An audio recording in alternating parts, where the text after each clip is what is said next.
바울이 가이사랴 지역에 감옥에 갇혀 있을 때 당시 아그리빠 왕과 버니게가 총독 베스도를 문안하러 왔습니다. 아마도 베스도가 새로 취임하였기에 그 취임을 축하하는 인사를 하기 위함이었을 것입니다. 당대의 유력자였던 아그리빠 왕과 버니게의 환심을 사기 위해 총독 베스도는 재미있는 이야기를 해주려 죄수 바울의 이야기를 해 주었습니다. 그 당시 많은 사람의 주목을 받고 있던 이 사건을 자신이 어떻게 처리하였는지 자랑하고 또 논의하려 함이었습니다. 베스도는 유대 지도자들, 곧 대제사장들과 장로들이 바울을 고발했고 그 제목은 그들의 율법과 성전을 회방하였고 심지어 황제를 모독하였다는 것이었음을 밝힙니다. 그래서 가이사랴에 오자마자 바로 바울을 불러 신문하였고 종교적 문제로 얽혀 있을 뿐 그에게 나는 죄를 찾지 못하였다 라고 강조합니다. 이러한 결정을 통해서 자신의 공정함과 유능함을 그들에게 자랑한 것이었습니다.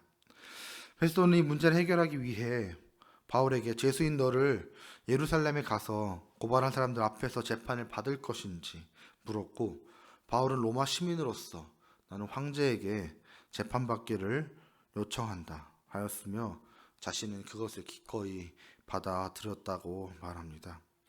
그러나 이미 죄가 없다고 스스로 밝혔음에도 불구하고 끝까지 바울을 죄수라고 언급하는 베스도의 총독은 자신이 진실을 밝히지 못했음에도 또 유력자들 사이에 껴서 어떠한 결정도 내리지 못하고 갈팡질팡하는 무력한 총독이 되었음을 스스로 내보이고 말았습니다. 유대인들의 마음을 얻기 위한 명분도 또 바울을 죄인으로 규정하여 기록으로 남겨 또 자신을 높이려는 이 명분 사이에서 그는 무너지고 만 것입니다.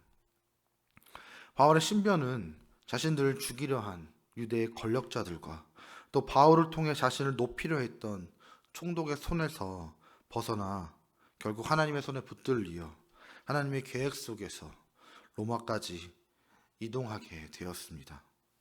바울은 고려의 난이에도 불구하고 고난의 길을 거부하지 아니하고 사명의 길도 거부하지 아니었습니다. 오늘의 핵심의 말씀은 25절인 내가 살피건대 죽일 죄를 범한 일이 없더이다 라는 말씀이라고 저는 생각했습니다. 결국 죽일 죄를 범한 일이 없다. 이 사실이 결국 바울의 무죄함을 보여주고 있는 것입니다. 예수님 또한 죽일 죄가 없었지만 로마에 잡혀 죽임을 당하셨습니다. 근데 이 그의 제자 바울 또한 지금 복음을 전하는 일에 앞섰더니 같은 일을 당하고 있는 것입니다. 오늘날 또한 마찬가지입니다. 우리에게는 늘 두 갈래 길이 놓여 있습니다. 주님을 위하여 주님을 만족시키는 길을 가는 것과 다른 사람을 만족시키고 자신의 이익을 따라 사는 길입니다. 주님을 만족시키고자 하는 길은 참으로 좁게 보입니다. 그러나 들어가 보다 보면 결국 그 끝엔 넓고 좋은 생명의 길이 놓여 있습니다. 다른 사람을 만족시키는 일, 나 자신을 위하여서 사는 길은 넓어 보이지만 들어가면 결국 그 안엔 사망의 길만이 놓여 있을 뿐입니다. 그렇게 우리는 다른 사람을 만족시키고 자신의 이익을 따라 살기보다는 딱 한 분, 예수 그리스도만을 만족시키는 사람이 되어야 할 것입니다. 총독 베스도와 바울은 그 두 길 사이에 선 사람이었습니다. 하지만 베스도는 진실을 밝히고 죄가 없는 바울을 놓아주는 것보단 그를 죄수의 신분으로 유지시켜 자신의 인기를 높이고 또 자기의 앞날을 위하여서 이용하는 길을 택하였습니다.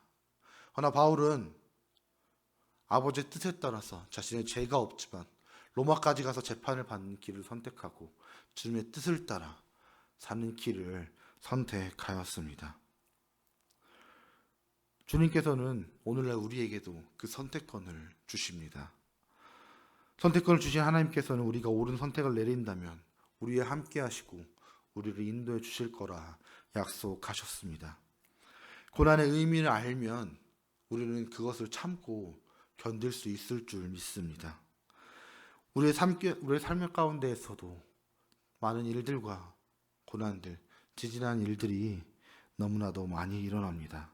우리는 그 가운데에서 그 고통과 고난을 아무 의미 없이 받아들이고 그저 벗어나게 해달라 기도하는 것이 아니라 그 고난 가운데에서 믿음으로 그 의미를 찾고 그 고난을 통하여서 나를 통하여서 이루실 아버지의 뜻을 찾기를 원합니다. 그래서 믿음으로 그 의미를 찾고 평안한 마음으로 하나님의 인도하심을 따라 살아갔으면 좋겠습니다.